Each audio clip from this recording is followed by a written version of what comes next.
Hola, muy buenas tardes. Bienvenidos a un nuevo Jero Stream en la página del canal de YouTube de Página Cero CBA.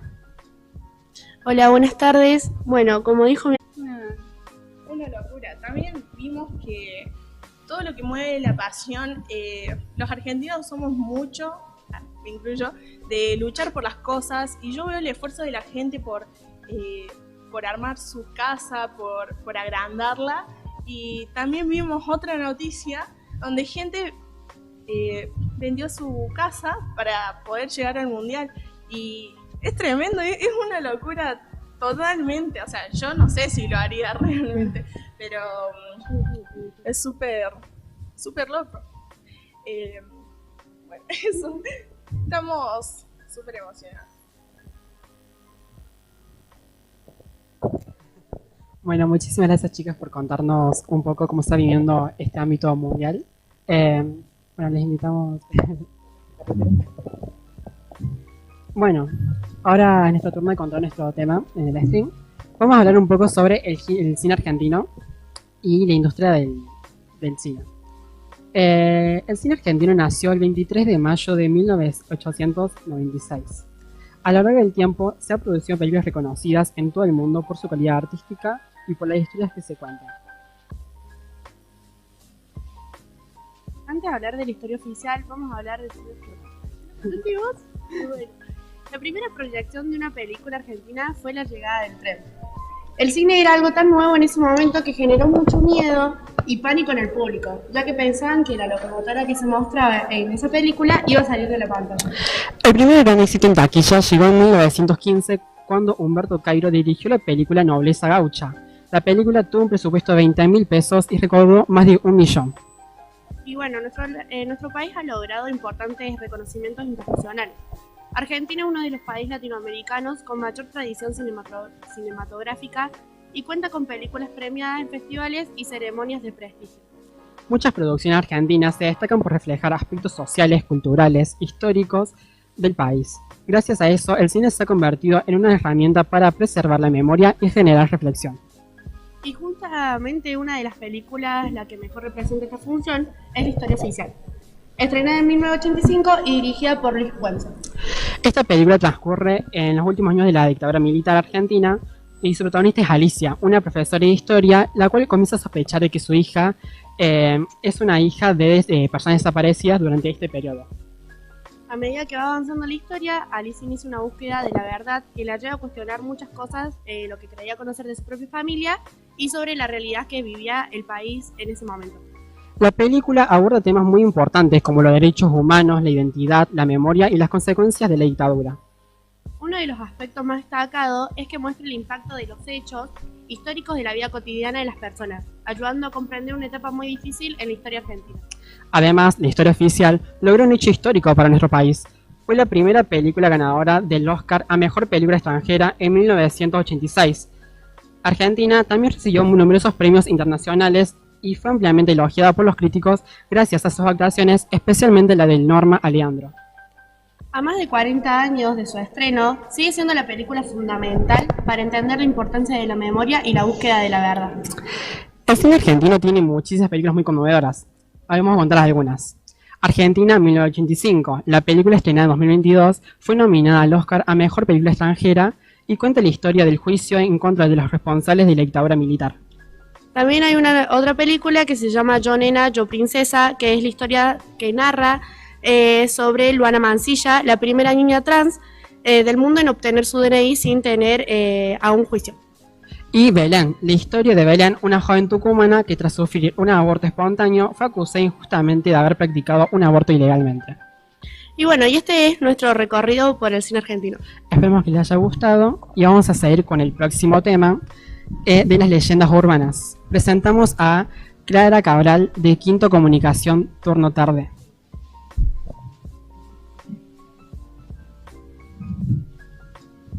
Hola, chicas. Hola, buenas tardes. Bueno, vamos a presentar el tema de las leyendas urbanas. La historia más conocida es la pelada de la cañada. Se trata de una historia que lleva más de 100 años formando parte de la cultura cordobesa. Aunque existen distintas versiones, todas coinciden en que es una extraña mujer que aparecía durante la madrugada cerca de la cañada. ¿Quién era la pelada?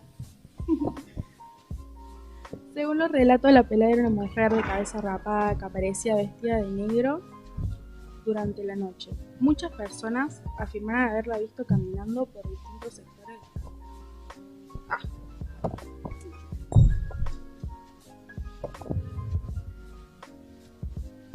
Y por cerca de los sectores de la cañada, caminando por ahí, digamos, asustando a las personas y a los hombres. Las apariciones ocurrían principalmente en la zona conocida como las 5 esquinas, cerca de donde hoy se encuentra el patio Olmos. Los testigos contaban que lloraba, gritaba y aparecía de forma inesperada, generando miedo de quienes transitaban en el lugar. Una de las versiones más conocidas afirma que la pelada había sido una trabajadora sexual que vivía en la zona antigua de Córdoba.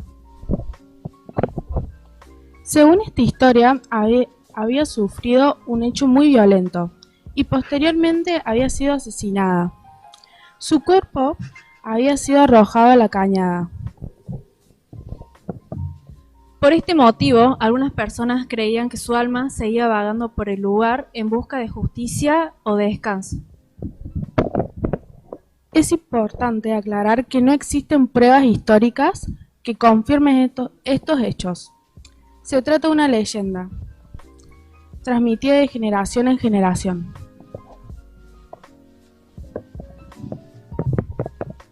Algunos decían escuchar gritos donde la madrugada, otros afirmaban verla cruzar rápidamente entre las sombras. También existen relatos humorísticos, por ejemplo, se decía que se quitaba el rosario a las mujeres que salían de misa. Uno de los episodios más famosos es del turco a caballo.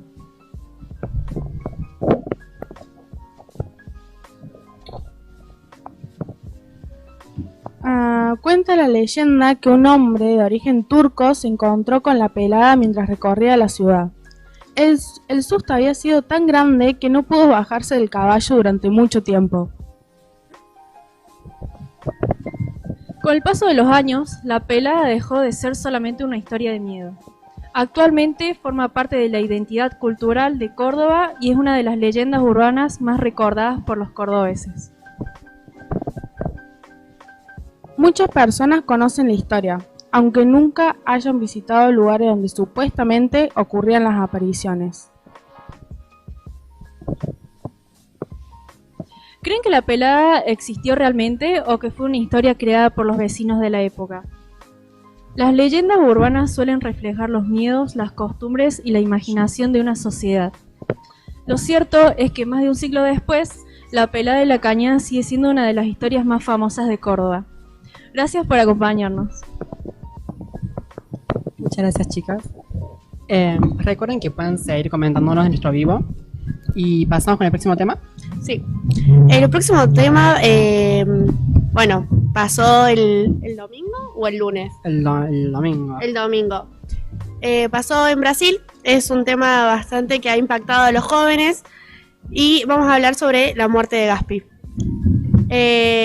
Van a hablar las chicas de Quinto Comunicación Turno Tarde, Ariana Cancina y Luna Fernández. Hola, chicas. Hola.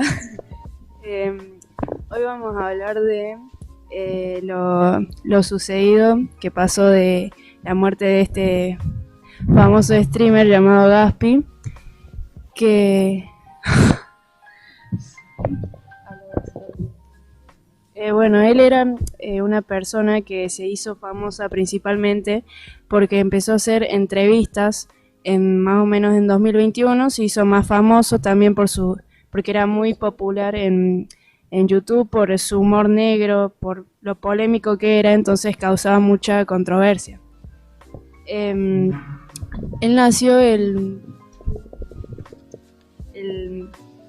28 de diciembre de 2002 y murió a la edad de tan solo 23 años, o sea, súper joven. Y lo que pasó más o menos fue triste porque él estaba empezando a mejorar su vida y bueno, pasó este accidente. El accidente pasó en Río de Janeiro, ya que él iba a grabar algo, iban a colaborar con un cantante también conocido llamado Oliver Tree, que el accidente ocurrió en dos helicópteros. En uno habían 5 personas que iban todos, y en otro había solamente un piloto, y chocaron en un estacionamiento y incendiaron, creo que 5 autos.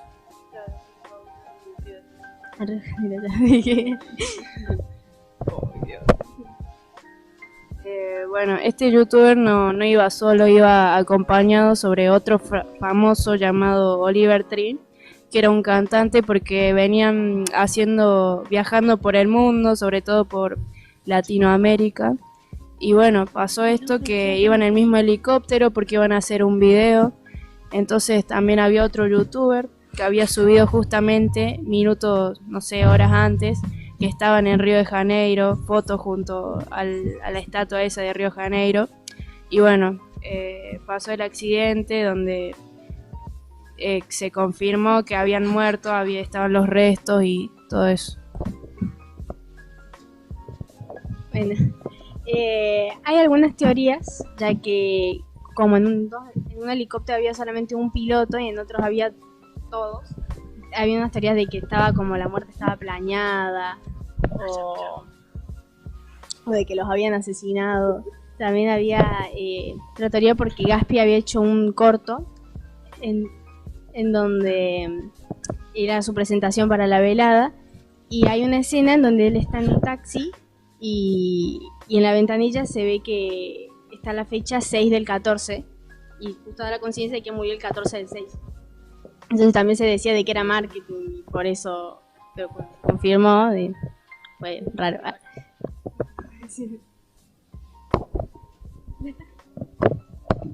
Muchísimas gracias, chicas. La verdad que un tema bastante impactante que nos dejó a todos bastante sorprendidos. Y para cerrar este stream, vamos a invitar a Lautaro Guzmán de Quinto Comunicación de Turno Mañana, que nos va a contar un poco sobre las redes sociales y el impacto que tienen en él. Hola. Hola, buenas tardes a todos, todas y todes. Vengo a nombre del grupo La Bandita y nada, vengo a presentar el tema de las redes sociales. Tenemos un dilema acá porque a día de hoy con las redes sociales hay varios beneficios y varias perjudicaciones que nos hacen a los adolescentes. Cosas que, por ejemplo, tenemos en el día a día con problemas que directamente nos pueden afectarnos a la salud, con el tema de la hora del sueño y todo eso, o con lo que hacemos, las actividades nuestras, que perjudican nuestro tiempo. El tema del tiempo nos perjudica bastante porque no nos permite hacer otras actividades por las distracciones que nos ofrecen las redes sociales, como por ejemplo, tenemos varias que son TikTok, Instagram, Facebook, YouTube, Netflix, todo eso, lo que viene siendo redes sociales, es lo que al día de hoy nos perjudica todo el tiempo. Podemos ser más responsables con el tema de las redes sociales, manejando los tiempos, manteniendo un poco más de privacidad o dándole más importancia a otras actividades, como por ejemplo podemos cooperar entre estas dos cosas, actividades que podemos usar por ejemplo en la cocina o en actividades físicas. Podemos buscar gracias a las redes sociales guías para entrenar, rutinas, y para la cocina podemos buscar cosas que nos beneficien un montón, que vendría siendo recetas y todo eso. Así que, bueno, dentro de todo lo malo que tiene, porque es adictivo el teléfono en adolescente. A día de hoy, los adolescentes siempre son repudiados por el tema del teléfono, que se usa mucho, que en el colegio no prestan atención por eso y todo el tema. Así que, bueno, le doy el cierre a los chicos acá, se los paso. Así que buenas tardes, gracias por escuchar y vernos. Muchísimas gracias. La verdad es que fueron muy interesantes todos los temas que se tocaron en el stream de hoy. Bueno, queremos agradecer a Página Cero y que los sigan en la página de Página Cero CBA en YouTube. Así que nada, cerramos este stream. Sí, muchas gracias a todos por ver y por estar. y estar atentos. Muchas gracias a los profes también que nos dieron el espacio de sus horas para poder realizar esta actividad hermosa que salió con los chicos de quinto y sexto. Así que nada, bueno. estamos muy orgullosos de este trabajo. Nada, Nos muchas despedimos gracias. y chao. Nos vemos.